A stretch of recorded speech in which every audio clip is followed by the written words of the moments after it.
going to start in the next 5 minutes, I believe, because like in the Indian time, it's 14:25, and at 14:30 we are going to start. So it's just to introduce. This is the team of Dialog Box and Global Shippers New Delhi. So Nidhi ma'am is going to conduct this interview, and she is from Global Shippers New Delhi. Whereas like the rest of them are from Dialog Box, and I head the Dialog Box, and this interview is being conducted jointly with the World Economic Forum, Global Shippers New Delhi, and the Dialog Box. And we welcome you, sir, and we are very thankful to you for giving us time for this one.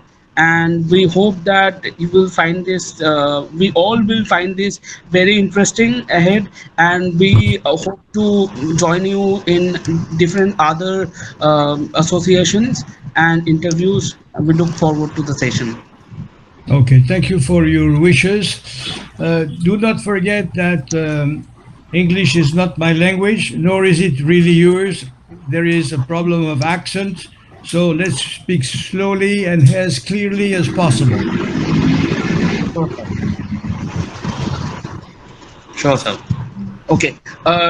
Nidhi ma'am, you can now take over. I think it's almost time.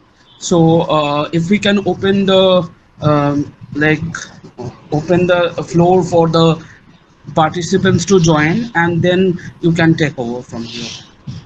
Ready? Sure. Nrityabrata, I think we'll wait for 5 more minutes and let the participants join. So it's around 3 minutes left to be 2:30. So we will wait for another 5 minutes and then we can begin. Is that fine? Sure. Leur accent est atroce. Du coup, je comprends très. C'est dur. On t'entend là, hein? Bah oui, c'est pas grave. J'ai rien dit de mal.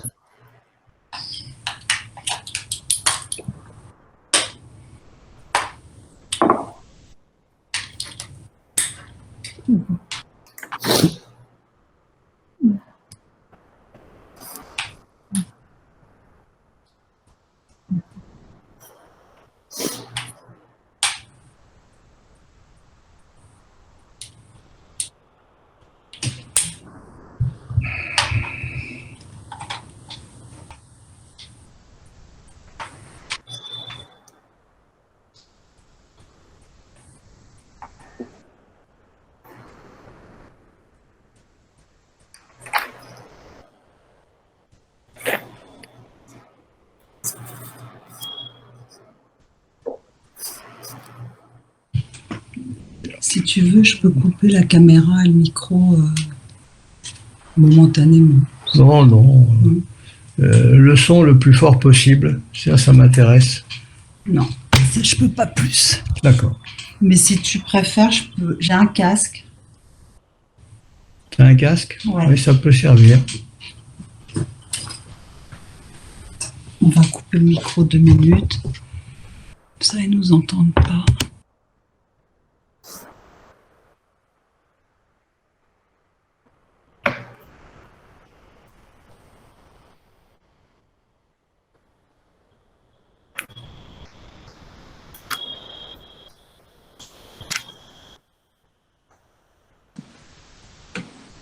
Vas-y voir. Bah, il faudrait que quelqu'un te parle.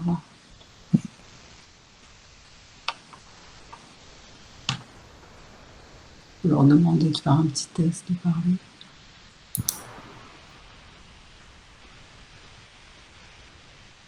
Trop fort, hein? Ouais, bah pour l'instant, voyons un peu. Je me rends pas compte. Mais là, tu peux, si jamais c'est fort, tu baisses tout de suite. Oui, mais si ça te, tu vois, ouais. tu fais ça tout de suite, quoi.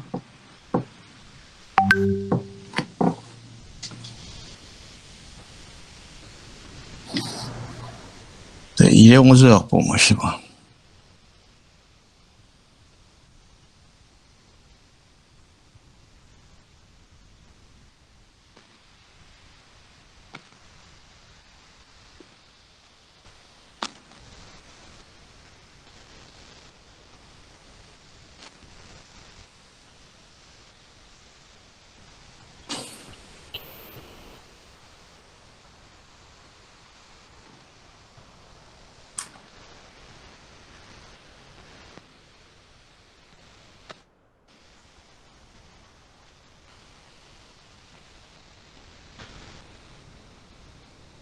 On me rappelle le départ du 100 mètres.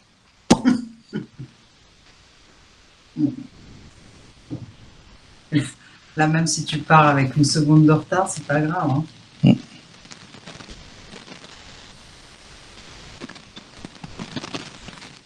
D'accord. Pendant.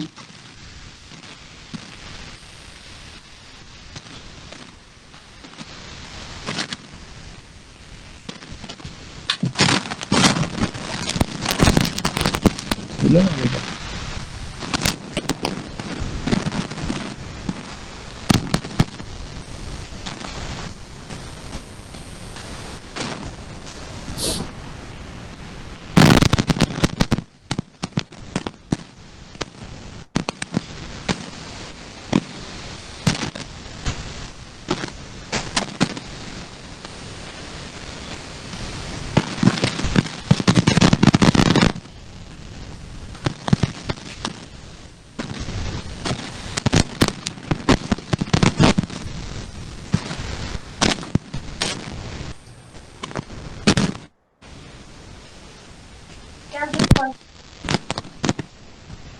And meanwhile, the part. J'entends pas beaucoup. Professor, can you hear me?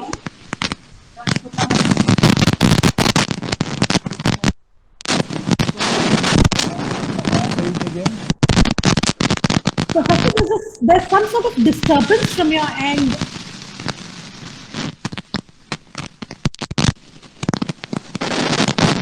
To be honest, I can't hear you properly. I think. Can you hear me, Professor?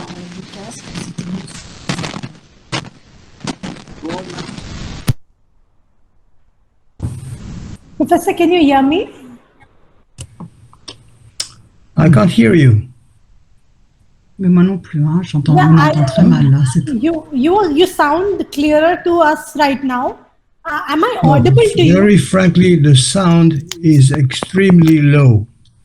You're too far from the micro. And can't hear you. Okay. Rakshit Triman, is my voice low?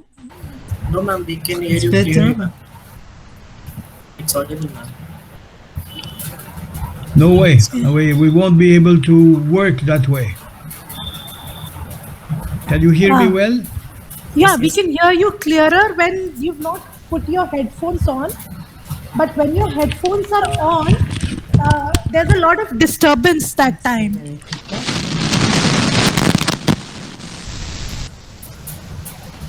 Go on now.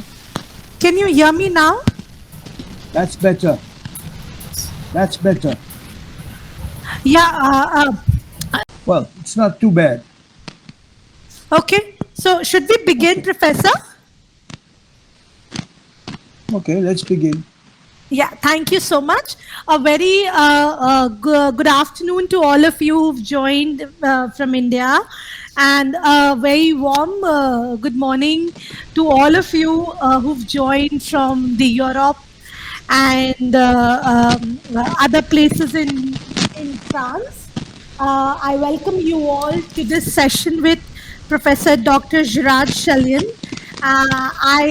Before I move on to introduce Professor Gerard Chaliand, I would like to place on record a heartfelt thanks to Professor Gerard for agreeing to join us for this current topic of debate, that is on the recent Afghan crisis, something which is being debated and has concerned all of us across the world.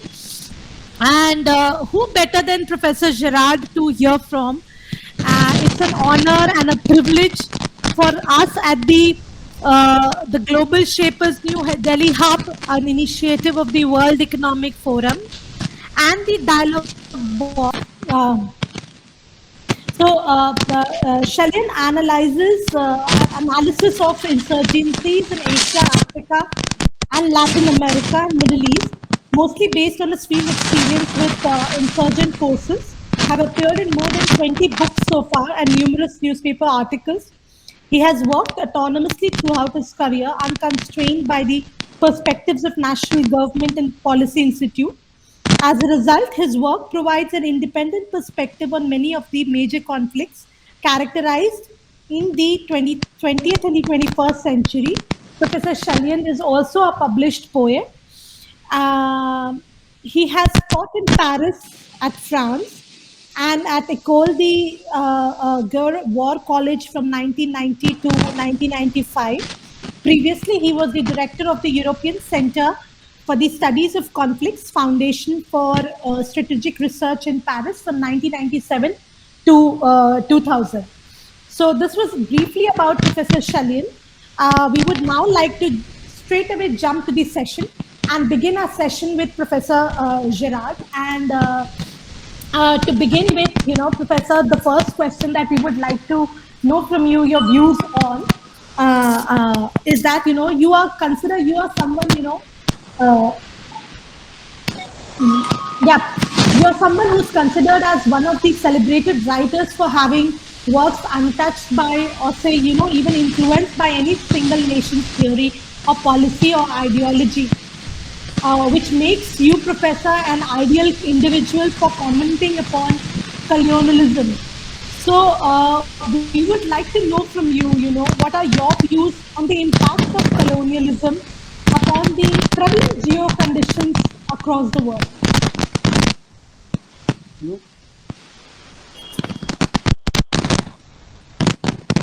What's the question? Professor, can you hear me? Should I repeat it again for you? Can you hear me? Say that again. We wanted to know from you, that you, as someone like you, who's considered as one of the celebrated writers for having works which is untouched by, or even for that matter, influenced by any single nation theory or single policy, nation policy, which as such makes you an ideal individual for commenting upon colonialism. And so we would like to know your views on the impact of colonialism upon the geopolitical conditions prevalent at the moment. Well, to answer shortly, colonialism has been an important period for Asia and Africa. And superiority of Europe on those days was militarily very effective. Colonialism, of course, was oppression, but it was also a way to bring new ideas. And the most important idea which was brought was the idea of the nation state. The nation state could be used against the dominator. That's exactly what happened with the Japanese. The Japanese understood at the end of the 19th century that they would be colonized very soon, because already India was occupied by the British. China was semi-colonized, and they said, well, we've got to modernize. So they invited the best European armies, they modernized, they wanted to become a strong, modernized nation state, and they made the most important thing when you are independent, which is economic growth. If you don't make economic growth, your independence is a failure. That's the lesson of colonialism. If you want to break the yoke of domination, you have to be independent and to make economic growth. Thank you so much, Professor. I think that's a very interesting point that you've made. Moving on from there, Professor. Can you hear me, Professor? Am I loud and clear? Yeah. Keep it near your mouth. Yeah. So, Professor, I think that's a very interesting point that you've made, and that makes me curious to know from you, Professor, that having works and researches, your research of yours, which is spread across continents of, say, Eurasia and Africa, we would like to know from you as audiences, which was one of your most treasured experience as a researcher to begin with? My most what? My most... Your most treasured experience as a researcher, given that you've worked on and your work has been spread across continents like Eurasia and Africa. Yeah. Well, my most impressive experience was during the Vietnam War. I was in 1967 in North Vietnam for over 2 months during the US bombing. And my aim was to live in villages and to study how the Vietnamese were organized to resist this very heavy bombing. And I discovered that they used dispersion. In other words, cities like Hanoi or Haiphong were evacuated, especially the cadres, sent into provinces, doctors, professors, so that during the bombing, the level of the district, of the provinces was very high. They could provide medicine, they could provide whatever was needed to resist the bombing. They could still, the schools were open.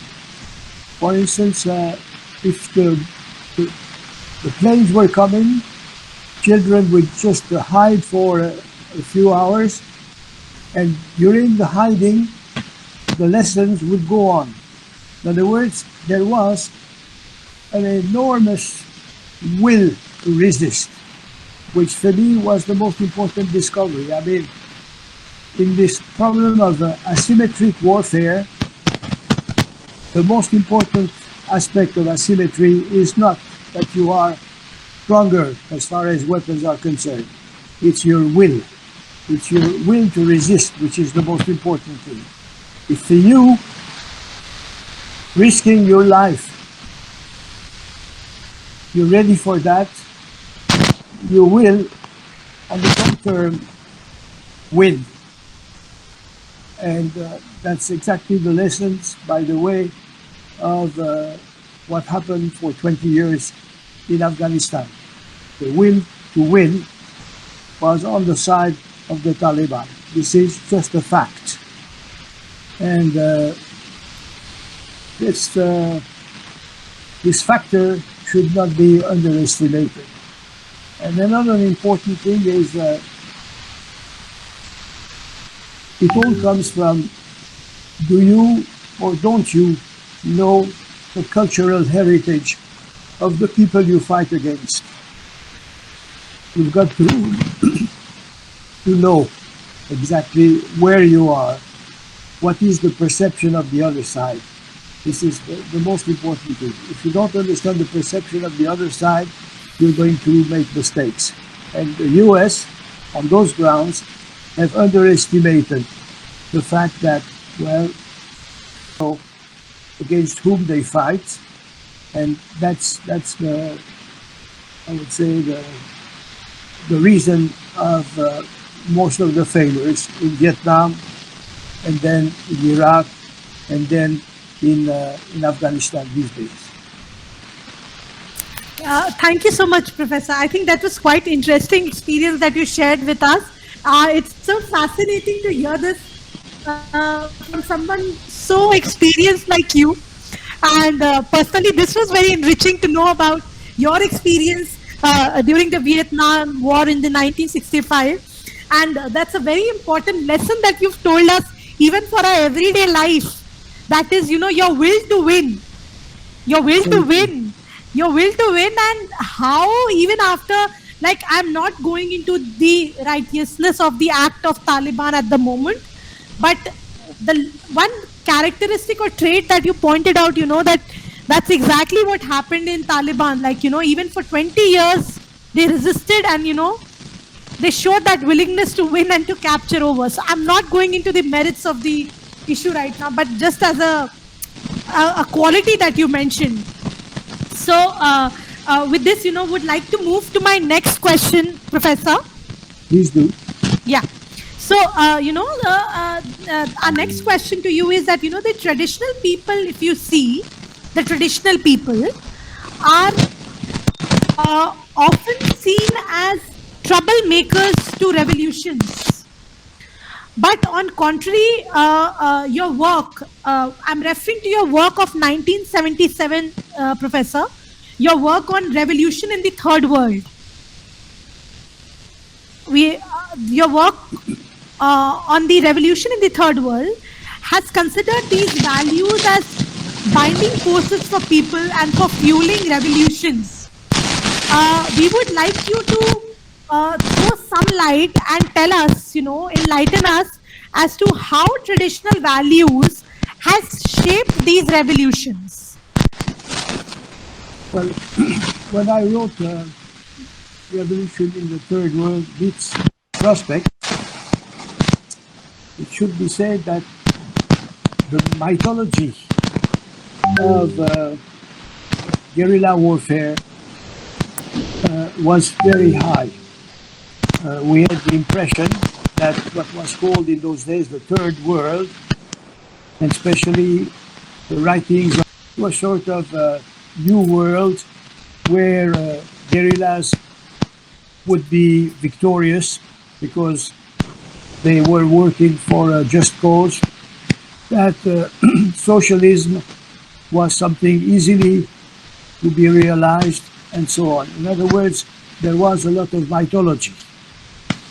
In fact, you can fight for a just cause and lose. You will not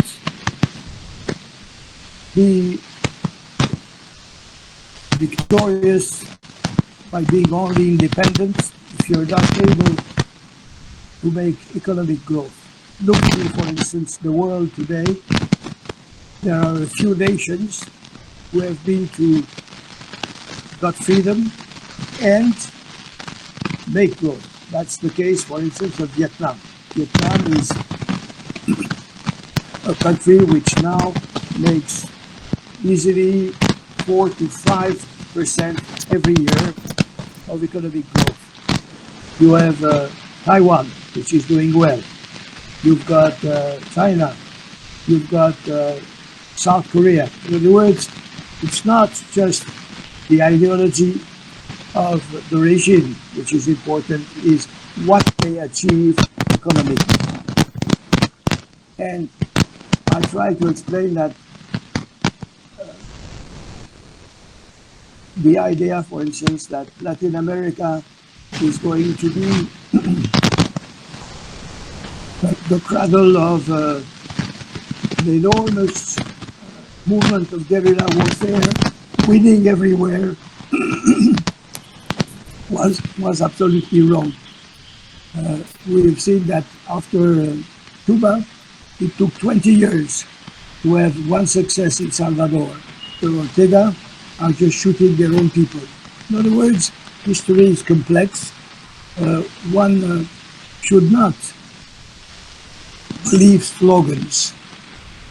My own lesson is that there is a great difference between the declarations, the slogans, the programs, and what you see in fact. In other words, check the facts and don't sell dreams that you cannot fulfill. In other words, revolution is of let's say a critical view. Check and double check exactly what is said, and don't buy myths because they are not in themselves enough to change reality.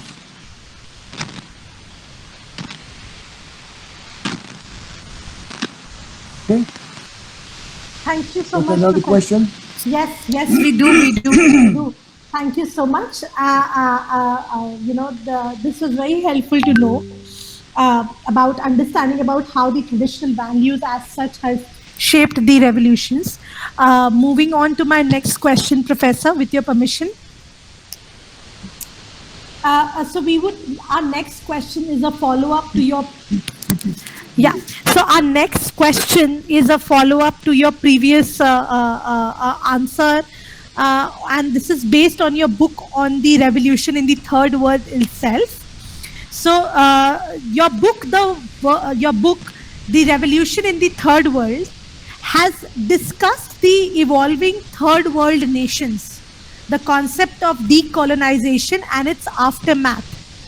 The book as such, which was written in 1977, when third world countries were considered poorer and less developed. But today in the 21st century, these nations are the trendsetters, and even their once colonial masters do have to alter their policies appropriately. Now, this work of yours is considered quite futuristic and is read widely now. What are your views? We would like to know your views on the current power struggles in these nations and the role of superpowers in neutralizing these power struggles. Okay, if we look nation, what do we see? We see that Africa, all in all, with a few exceptions, has not done very well. That demographic growth has been more important than economic growth. In other words, you are more numerous, but you're poorer. Look to Egypt. Egypt, when I was there in 1956, during the French and British attempt to get rid of Jamal Abdel Nasser, had around 35 to 37 million people. Now, they are over 100 million. They are poorer than they were during Mr. Jamal Abdel Nasser. In other words, it was not, I would say, properly led. You must control your demography, which many do not want to try. You've got to make growth. You've got to fight against corruption. To speak about corruption, I would say that there are two sorts of corruption. There's the corruption that we know in many of those African countries where a small group really gets everything and the rest of the population is left as poor as they were at the beginning. And then you've got another type of corruption where, yeah, okay, there is corruption in the country, but there is something very different. A middle class has risen. If you have a middle class, then you have some sort of stability. It means that you can do something. There is a middle class in China, there is a middle class in Taiwan, there is a middle class in Vietnam, and there are countries like Ivory Coast or Uganda and so on, where the middle class is very thin. In other words, to be independent, I understand, is to get rid of humiliation. All right. But if you want really to get rid of humiliation, you must become powerful. That's very important. Who, for instance, thinks that China is a country that you can laugh at? No one, not anymore. That was the old days that the Chinese are numerous but hopeless is finished. That's the case with India. India also has proved that, well, you can work, you can change the realities, you can become important, you have thinkers, you have technicians, etc., etc. That's the important thing. In other words, you've got to move on. You've got to do things and get rid of underdevelopment, get rid of humiliation. Thank you so much, Professor Chaliand. I think that's quite interesting to, the way you're putting this perspective, to understand the nature of power struggles in these nations and what has been the role of superpowers in neutralizing.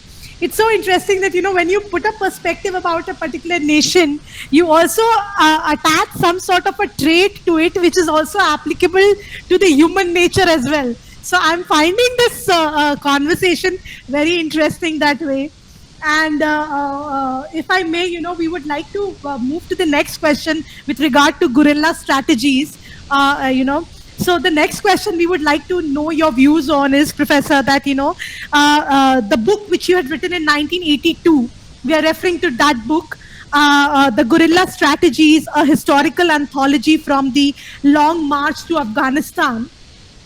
So that book particularly studies the history of Eurasia with the prism of war and multi-ethnic imperial states who coped with their geographical history.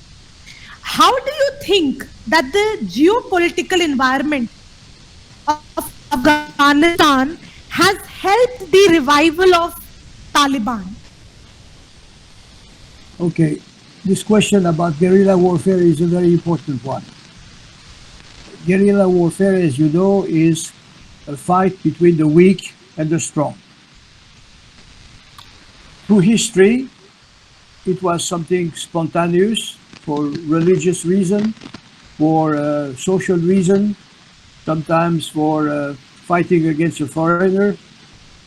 And the great change on the conception of modern guerrilla warfare is the work of the Chinese, especially of Mao Zedong and some of his generals, who have understood that the most important thing was not the control of the territory, but the control of the people.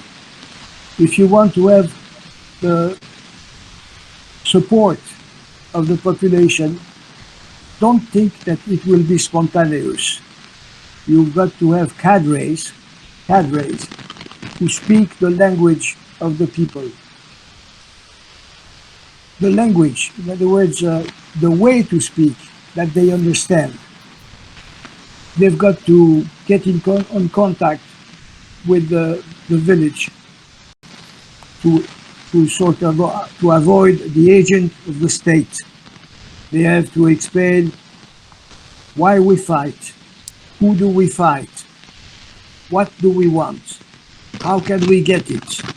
In other words, they've got to understand that to get the sympathy of the village, they have to show exactly what they can do for the village. Bring some medicine, bring some people to teach to the children, and the aim is to win the confidence of the village, to proceed to a new election. And in the case of Mao, he said, we want men and women in the leading group, because he said women are half of the world, half of the sky. That was completely new. Generally speaking, I mean, women were left for domestic work. He wanted them to be in the production, he wanted them to be decisional, etc. So once you have the support of the population, you're more important than dominating the territory, which generally speaking is what is published on the side of the government. They say we control 9/10 of the territory, but in fact, in the 9/10 of the territory, most of the people are against the state, which is most of the time a state which is unpopular, a state which is efficient, and a state which is well known to be corrupted. And we should add, most of the time, the West was on the wrong side in the sense that they were supporting a government which was corrupt, inefficient, a war of that sort. That's what happened in Afghanistan. That's what happened in Vietnam. It was a wrong, I would say, strategically wrong to try to build a democratic state with people who did not know exactly what you were talking of, whose traditions were quite different, and to show that the only change that you could do was to back an army which was corrupt, a regime which was ultra corrupted, completely inefficient, where you only had the capital and a few cities with some growth, and without any change that you can show as saying that we've done this. So guerrilla warfare was at first understood by the Vietnamese, who looked to the Chinese example, and they did succeed because the Vietnamese were in close contact with the Chinese. And then it has been imitated here and there, sometimes successfully, sometimes not. In the case of the Taliban, they were what they were when they were called the Mujahideen at the very beginning. They were very traditional fighters, people who liked to use the gun. But I mean, they had no organization, they had no discipline, and on those grounds, the role of Pakistan has been very important. Pakistan has been not only the sanctuary, they have been also those who have sent those Taliban students, at least, to Deobandi Madrasa, very tough Sunni. They have been trained.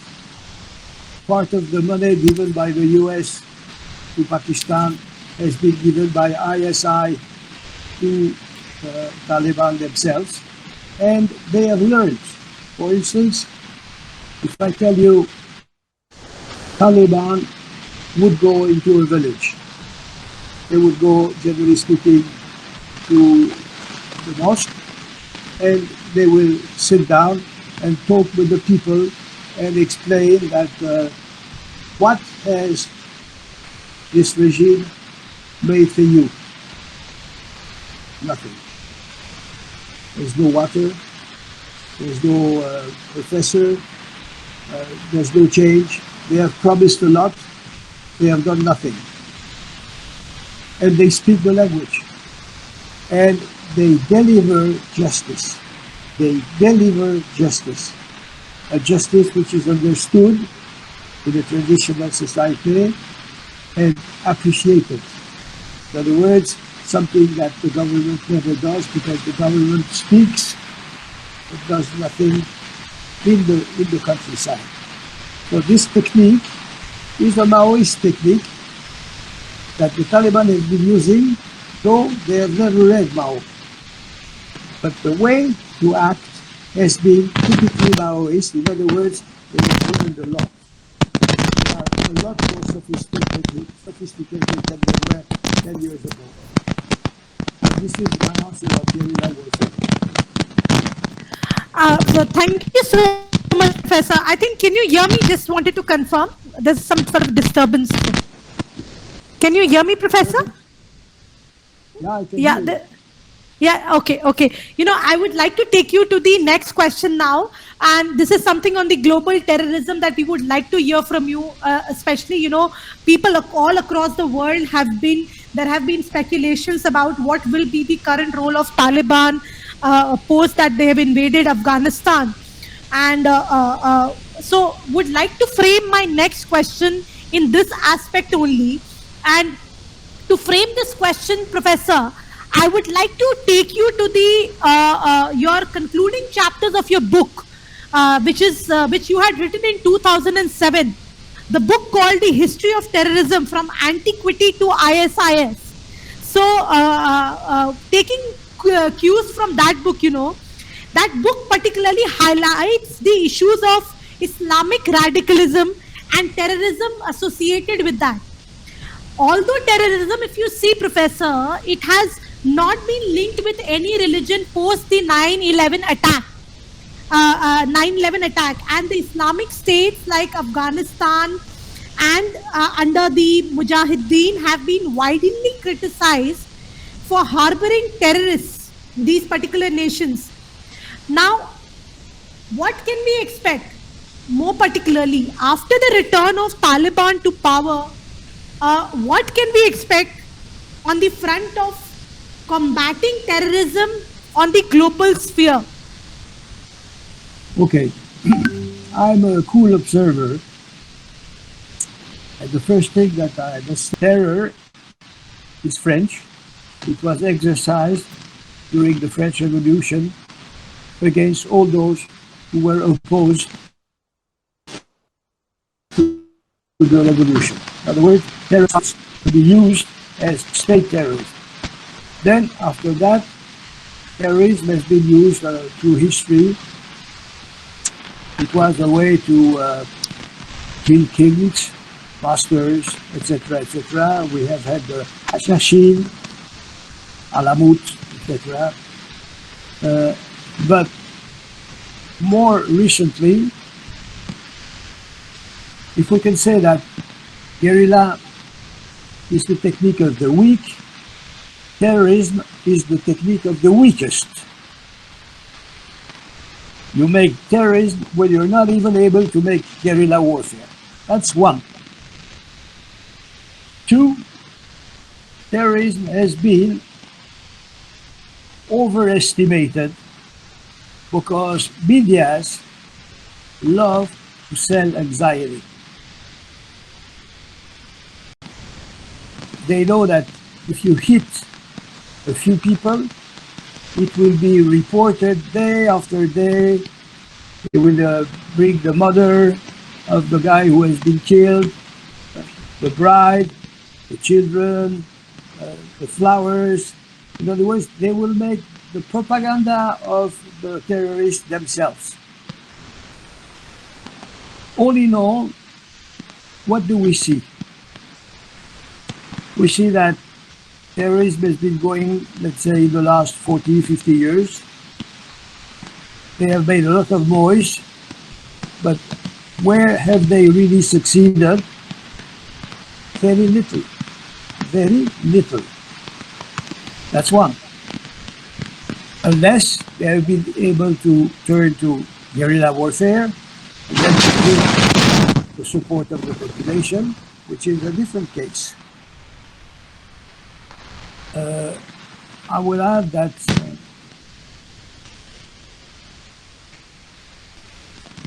terrorism is not going to change the status quo of the world. Terrorism is spectacular. It is a psychological weapon. But it doesn't mean that you're going to seize power. It doesn't mean that you're going to change the balance of the world through terrorism. What have they achieved in 50 years? Not much. And it makes headlines. Medias love it because it's very important to sell anxiety. People are interested. But I mean, for the real, politician interested in what is success, it's essentially it disturbs, but it doesn't change reality very much. Now, to come back to the Taliban themselves, well, it's up to them. If they are going to use a terroristic regime, they are not going to make it. It's not their interest. Of course, people will be killed. There are going to be vengeance and so on. But I mean, they have learned also that if you want to keep power, you've got to deliver something to the masses. You've got to deliver something to the masses. In other words, something must change in their daily life. Otherwise, your regime is just failed. You've died for nothing. You've done a lot of harm, but the result of what you've done, zero. Okay, it's a fact that the U.S. has been unable to change anything important for 20 years because they started on bad premises. By the way, the Taliban, I mean, what we call the Taliban, are the produce of the help of the Saudis, the Pakistanis, and the Americans to fight against Soviet intervention. In other words, they became important because they were fighting Soviet intervention, and the Americans not realizing fully that that movement, once the Soviet will leave, by the way, in good order, with a regime which lasted almost 3 years after the departure, and which was not especially corrupt, that the regime, they did not realize that the type of ideology that they helped would turn against them. In other words, the West, plus Pakistan and Saudis, have been, in other words, the helpers, those who have helped the Taliban to turn against the West. So then, after 9/11, the punitive expedition was perfectly normal, but it didn't cost much to the US. But they said, we're going to make a regime change, we're going to have a Marshall Plan, blah, blah, and so on. We have not seen any of that. They in fact won easily, and then they said, well, all we need is to get Bin Laden, which, by the way, was sheltered by the Pakistanis. Took 10 years to get him. And the neoconservative turned to another problem. They turned to Iraq, pretending that Mr. Saddam Hussein had weapons of massive destruction, that he had contact with Al-Qaeda, which was absolutely wrong. They tried to have the backing of the United Nations. The Germans and the French did not participate, and they said, we're going to remodel the great Middle East. We're going to make a democratic state of Iraq, and everybody else will be more or less obliged to do the same. It failed miserably, and you can say that Afghanistan, in a way, was the collateral damage of the war of Iraq, because it was left without anything in 2003, 2004, and then in 2006, suddenly the US discovered that NATO had lost 191 men. In other words, since 2004-5, the Taliban were back with the help of the Pakistanis. Then the type of counterinsurgency that the Americans tried to do was, do not lose any men. Stay in your bases. Don't mingle with the people. Anyhow, you don't speak the language. You know nothing about the culture. And when, for instance, General McChrystal was sent to make an assessment about what's going on in Afghanistan. He said, was published in the Washington Post in 2009. He said 90% of our troops never get out of the base. They eat food which comes from the US. They listen to US music. They watch US TV. And he said, in English, he said, hey guys, you're not in Afghanistan, you're in transit. That's tough. That's tough. And in other words, you cannot change the reality of the country with troops who stay in their bases because you don't want to lose any of them. This brings me also to another aspect which is very important. It's the demographic aspect. Demographically, in 1900, in other words, a century ago, the number of Westerners, which in those days were called white, the number of Westerners was 33%. Do you have any idea of how many they are now, today? 12, maybe 13%. The Europeans, 7% of the world.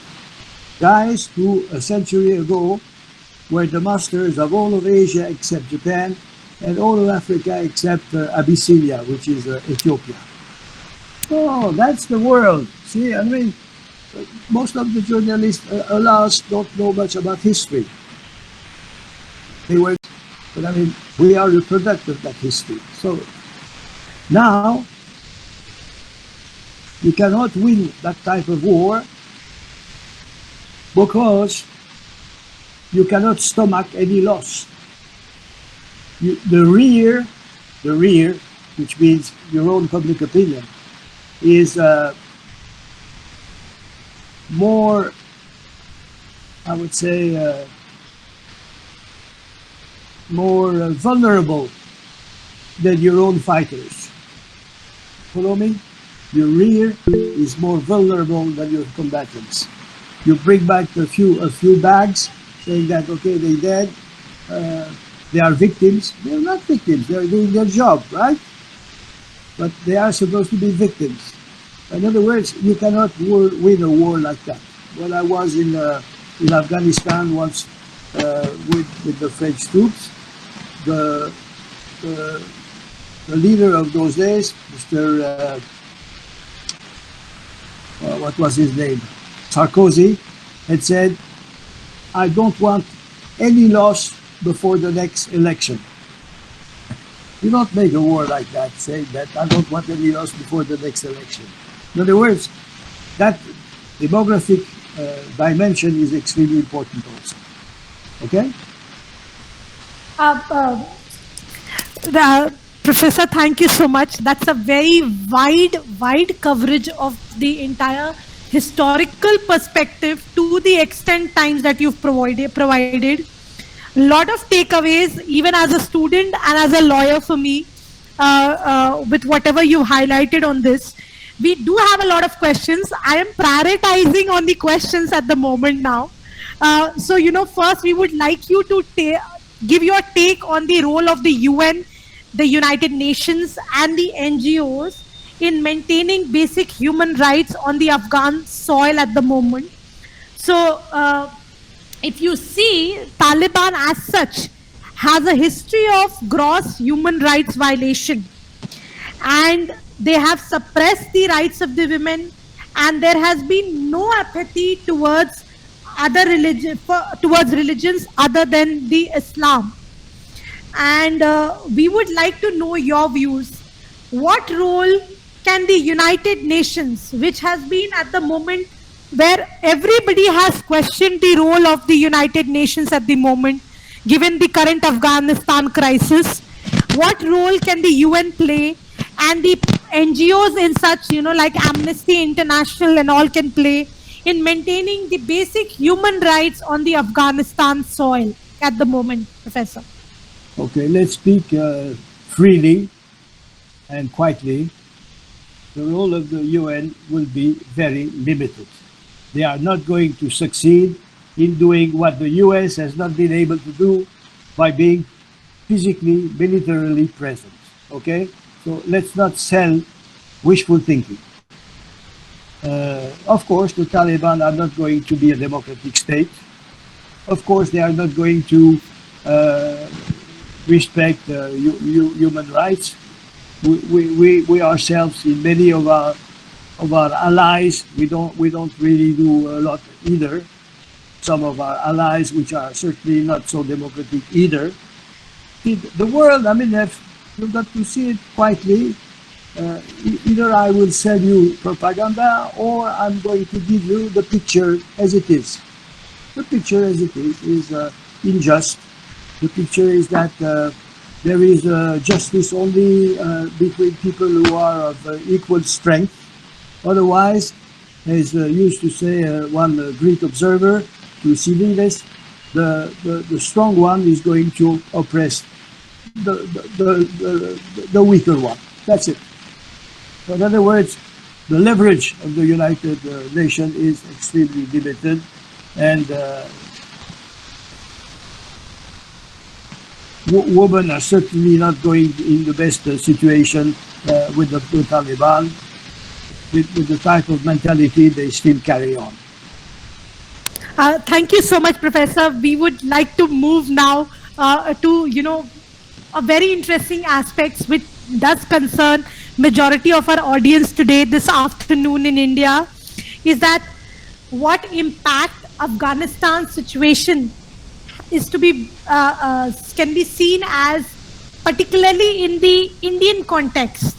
So to begin with, I would like to take you to the issue of Kashmir at the moment, because that Afghanistan at the moment is now an emirate, and it has religious homogeneity with Pakistan too.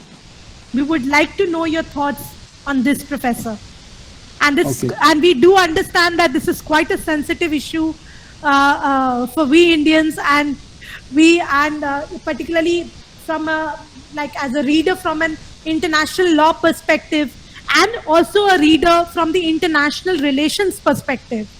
I would like to understand your views on this, Professor, particularly on the Kashmir issue, and also if you could see that we are currently surrounded by countries with which India do not have as such many, lot of healthy relationship. For example, even China, even Pakistan, we do not have a healthy relationship. So two aspects to this question, Professor. One is the Kashmir issue, and all the more whether there could be some sort of an alliance between China, Pakistan, that could also impact the situation in Kashmir and also lead to some sort of an increase in terrorism and disturbance in cross-border activities, be it economic or so in nature. Yeah, your question is very relevant. Well, the results regionally of the success of the Taliban is that on the side of the winners, we can put Pakistan, China, which won without doing anything,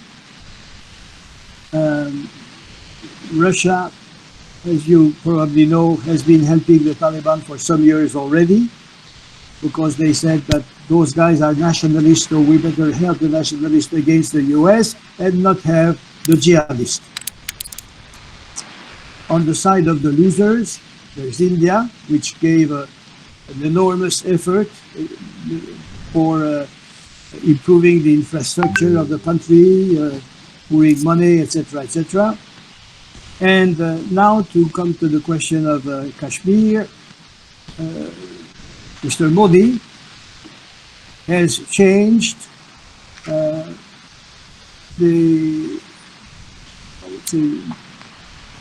what Mr. Nehru had done, which was there is a sort of autonomy of Kashmir, and no Indian can buy land in Kashmir, right? no Indian can buy, which is, by the way, fantastically democratic. That's not what the Chinese are doing in Xinjiang. That's not what has been done elsewhere by many others. So this has been changed recently. Pakistan has also used a lot the Kashmiri. They have sent a lot of their men. They have trained a lot of Kashmiri, etc. They have created the Kashmir problem up to a certain extent also, the Pakistanis. So now that Mr. Modi has changed the status of Kashmir, Kashmir is going to become a serious problem. That's my view. Kashmir is going to be a serious problem. Pakistanis are going to help the Kashmiris. You will have a relationship between China and Pakistan is on the good side, and that should be considered. In other words, you have no other choice than being allies with the US, which makes sense, even if they are not as convincing as they used to be for their efficiency. But I mean, nevertheless, you know, the last 2 weeks or 3 weeks for the departure has been a debacle. I mean, it was very bad. But that doesn't change the fact that the US remains still the number one. In other words, those who believe that US hegemony has been broken by the Taliban are reading newspapers and bad ones. They're still very important. In other words, the contest between the US and China is going to be fierce in what is called Indo-Pacific. There was a time after World War II where what was at stake was Europe. Remember that? During the Cold War, what was at stake was Europe. No more. What is at stake now is Indo-Pacific. And there, India has a role which is very important. Yeah. You're powerful. You have a lot of remarkable researchers. You have a lot of people in the US among the best institutes for research, etc. In other words,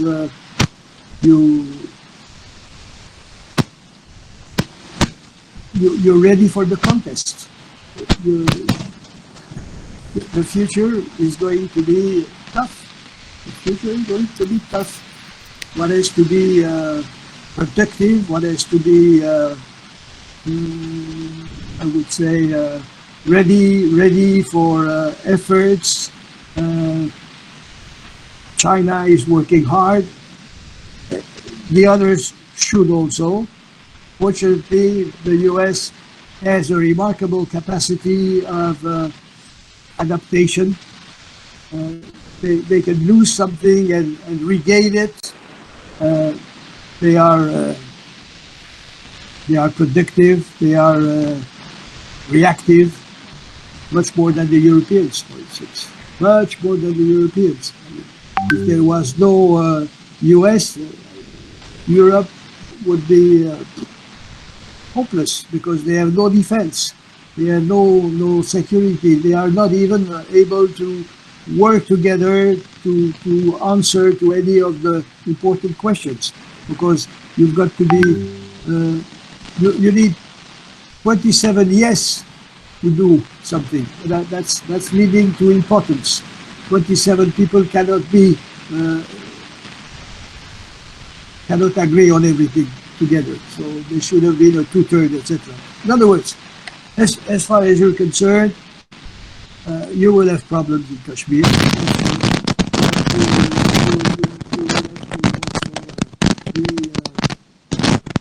Very, I would say, eager to progress.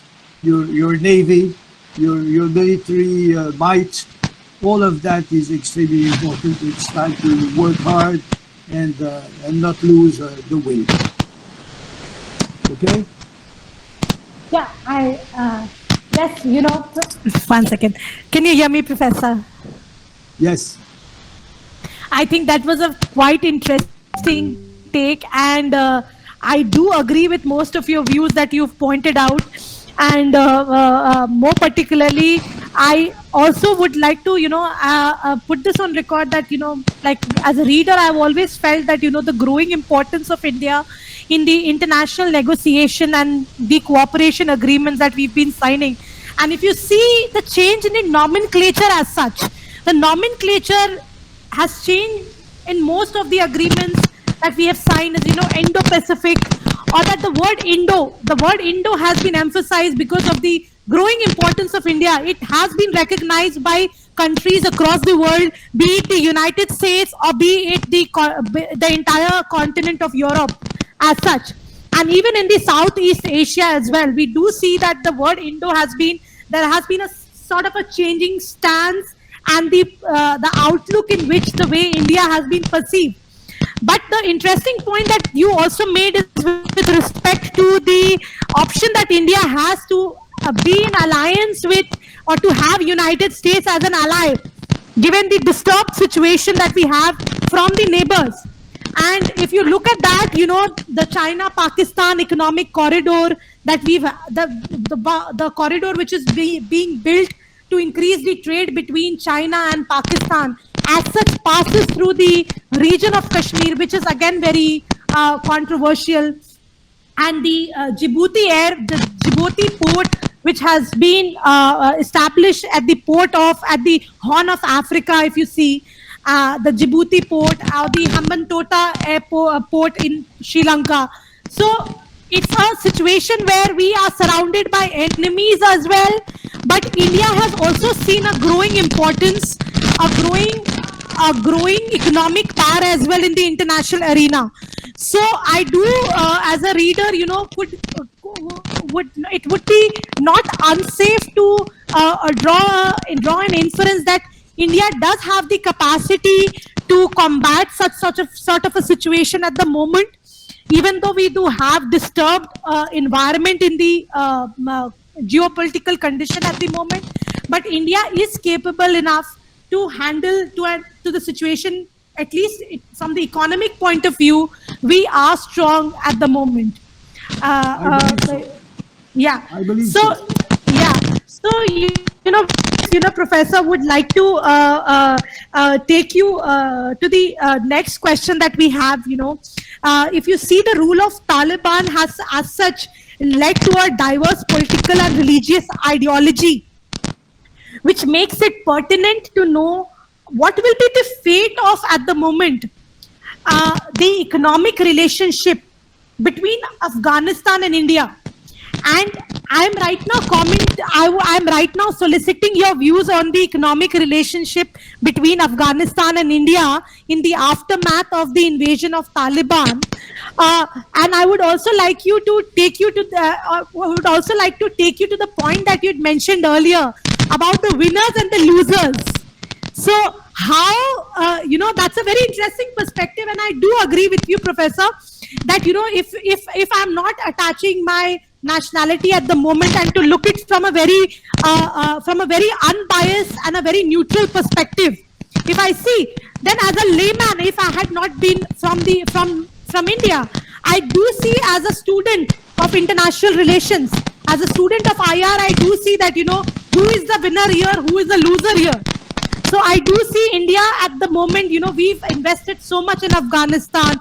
We helped them even build their parliament.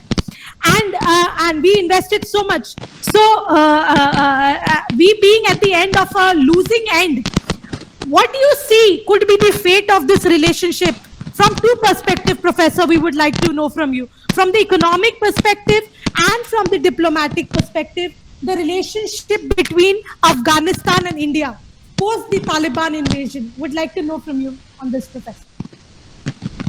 Well, Afghanistan is going to invade your neighbor, of course. Now the question is, what are the Taliban going to do in Afghanistan? And there is only one question. Are the Taliban going to be able to rule the country in order to make economic growth? Okay, they can sell moralism. Very easy. Yeah? You say you grow your bird this way, you cover the woman that way. I mean, that's very easy. Very easy. But I mean, to transform the economic situation for the people you have been fighting for is another problem. I personally think that the Taliban are not going to be able to transform the economy of Afghanistan. I don't think they will be able to do it. Winning a war is much more easy than transforming the economy of a country. So in other words, they're going to remain weak. They can make trouble, but they're not going to be strong. Your own problem is to be as strong as possible economically, technologically, militarily, and so on. And your weight is very important. And their weight is going to be negligible. They have not the conditions, they have not the ideology which helps to really be productive, to create growth, which is the most important. That's it. So in other words, Kashmir is still going to be marginal. It's still going to be marginal. You have your own weight. That's it. In other words, the Taliban had their best days in the last 2 weeks. Now the problem will start for them also. Not only do you oppress or not, you repress or not, you kill or not, but what do you do with your fucking power? That's the important thing. What do you do with your power? Do you transform the country, or you make one more dictatorship, but finally helpless? Okay? Yeah. One last question that we would like to know. We've tried to cover, Professor, from the US perspective, from the perspective of Southeast Asia, from the perspective of Russia, Europe. We've tried to look at also from the domestic perspective of India as a nation. Now we would like to look at a very pressing international issue on the refugee. The refugee, which is an issue which concerns all of us as humanity. We are concerned as about the refugees, and more particularly in this context where the Afghan citizens have fled, and the issue of refugees have been raised at the moment. How do you think the nations will treat the refugee from Afghanistan? And the second leg, the second fold to this question, apart from how will the nations treat the refugees from Pakistan, what would be your suggestions towards a proper framework for refugee management from Afghanistan, so that the refugees from Afghanistan get a dignified and a right to livelihood to whichever countries they go to? And for example, even as an alumni from Oxford or from Harvard, I have been receiving emails from the Oxford community, from the Harvard community, even from the Stanford community, that where we are being signing petitions and requesting the UK government or the respective governments to help out the citizens who are fleeing from Afghanistan, and more particularly international students who are studying in those countries. And everybody has been concerned. So, Professor Chaliand, we would like to know your views on this, that how should the refugees be treated from Pakistan, and what would be a proper framework for the countries to ensure that Afghanistan, the people from Afghanistan get a dignified life and a right to livelihood to whichever nation they migrate to.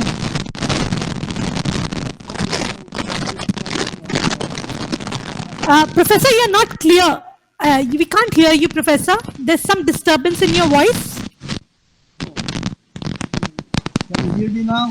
Yes, Professor, we can hear you now. Okay. So I think that the problem of Afghan refugees has been overestimated. It has been sort of there will be a rush of hundreds of thousands of refugees all over the world, and it's a catastrophe, blah, blah, and so on. First of all, refer to statistics that we have. Biden has said that a little over 100,000 people have been lifted this way, okay? A little more than 100,000. That's very modest. B, a lot of those who wanted to get out could not. C, is it in the interest of the Taliban regime to let them out? Important question. Is it in the interest of the Taliban regime to let them out? A lot of people who want to get out are learned people, people who have knowledge. Do you really want to lose those people who have knowledge? Or in words, if I was Taliban, I would not like to lose part of my elites to go somewhere else and be left with my fighters who, apart from fighting, know almost nothing. So I think that they will not let people go so easily, and they do control all the roads to get out. Afghanistan is not the type of country you get in and out easily. But in other words, this problem has been overestimated. We made a sort of, there's a catastrophe going on. It will be like in 2015, what happened in Syria, blah, blah, etc., etc. Besides, it's a small country. I don't think it will be a very important problem, except for those who really wish to get out because they are in danger. That's different. So I think that one should take a cooler view on the importance of the rush of refugees all over the world coming from Afghanistan. That's important. It should not be transformed as a sort of fantastic threat to the world's equilibrium. After all, even the Europeans, with their business of 3 million people which are in Turkey, okay, there are 500 million Europeans, they cannot take 3 million people. It's a shame. The only head of state who acted reasonably was Mrs. Merkel, but she was totally isolated. That's it. Yeah, that's a very, I think, as a listener, as a viewer, as a reader, as a student, from all perspective, the point that you offered on this question, particularly, Professor, was quite novel. In fact, I felt, and you gave us point as to understand why this issue was, to an extent, has been overhyped with reasons, with cogent reasons that you've given, and really appreciate this point, Professor. I mean, this is these are broadly the questions that we as a team had from the Global Shapers New Delhi Hub, an initiative of the World and the Dialogue Box based in India. But there is one question in audience, if you permit, And if you have the time, can we take that question from the audience, Professor? There's a question from the audience. Yeah. It will be the last question. Okay. Yes, and you've been very kind in answering to all our questions. So one of the audience wants to know that, why after 20 years, the United States pulled back its troops from Afghanistan and left their highly modified weapons and troops also, for that matter. So what would be your take on this, Professor? They left a lot of sophisticated material before leaving. Yeah. Well, I think it's very bad planning. Very, very bad planning. I mean, after all, the material should have been out much before the supposed day of the departure. There is a few things in this business of departure that I do not understand. If you wanted to make it worse, you could not have achieved better. Well, I hope I gave you some fresh views. I've tried to be unbiased and to be out of fashion, not fashionable. Thank you very much for your attention, your participation, and I wish you all the best of the world. Bye-bye to you. Thank you so much, Professor. We would like to formally thank you from the entire team of the Dialogue Box and the World Economic Forum for agreeing to join us. It has been a pleasure to talk to you, Professor, and what a fresh perspective and an unbiased perspective you've given us. Thank you so much, Professor Gerard Chaliand, from the bottom of our heart, and we hope to get you sometime and meet you in person as well. Thank you so much. Thank you. The pleasure has been shared. Thank you, sir. Thank you, sir. Bye-bye.